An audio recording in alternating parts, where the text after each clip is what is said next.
हाम्रो दियो सानो ज्ञान पढाइतिर कहिले पनि दिएन ध्यान स्कुल जाने डेली तर लिएन ज्ञान हाम्रो लुक त्यति दामी हाम्रो स्वर पनि फ्यान केटाहरू सबमा हाम्रो दियो सानो ज्ञान पढाइतिर कहिले पनि दिएन ध्यान स्कुल जाने डेली तर लिएन ज्ञान हाम्रो लुक त्यति दामी हाम्रो स्वर पनि फ्यान भारी त झोला बोकी स्कुल जान्छ जहिले एसेम्बली सुरु हामी पैड जान्छ जहिले एक कुन्थ्यो कपाल पिडाइ खान्छ जहिले पढाइको बाल थिएन चिनो हुन्थ्यो जहिले पढाइ राख्थे सर हामी हाँसिराख्ने जहिले चालु हुन्थ्यो क्लास हामी खाइराख्ने जहिले एकअर्काको बिल्ला आने दिन हाम्रो बित्यो हामीले हल्ला गर्दा अफिससम्म पुग्थ्यो कुनै पिरियड झ्याउ लाग्दा सबैजना सुत्थ्यो घन्टी लाग्ने बित्तिकै टोइलेटतिर पुग्थ्यो पुरै पनि खाए तर माया धेरै पाए 10 क्लास बनी हामीलाई काम पनि लाए केटाहरू सबै हाम्रो दियो सानो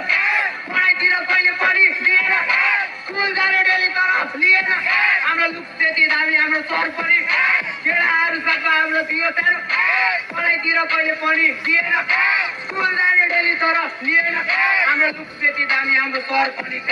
बस्थे फर्स्ट बेन्चमा तर होइन हामी टपर कुनै ब्रेड लेजर हुँदा हल्ला हुन्छ गदर लगेनन् टुर हामीलाई रिसका हाई फर्स्ट ब्याच हामी रिजल्ट चाहियो अरे नाइ अरू स्कुल होस्टेलमा किल गर्थे हामी एकअर्काको बिल्ला हानी दिल गर्ने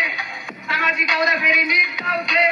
मेरो त डर लाग्थ्यो सबैलाई याद गर्थे नेपाली ब्रेड सबैभन्दा बेस्ट लाग्थ्यो इङ्ग्लिसको होमवर्क सबै लेख्न सारी राख्थ्यो साइन्सको के कुरा गर्ने जहिले हल्ला भइराख्थ्यो साथीहरू साथमा स्कुल लाइफ चलिराख्थ्यो केटाहरू सबै मेरो थियो सानो पढाइतिर कहिले पनि लिएन स्कुल जाने डेली तर लिएन हाम्रो लुक त्यति दामी हाम्रो सर पनि केटाहरू सबै हाम्रो थियो सानो पढाइतिर कहिले पनि लिएन स्कुल जाने डेली तर लिएन ज्ञान हाम्रो लुक त्यति दामी हाम्रो सर पनि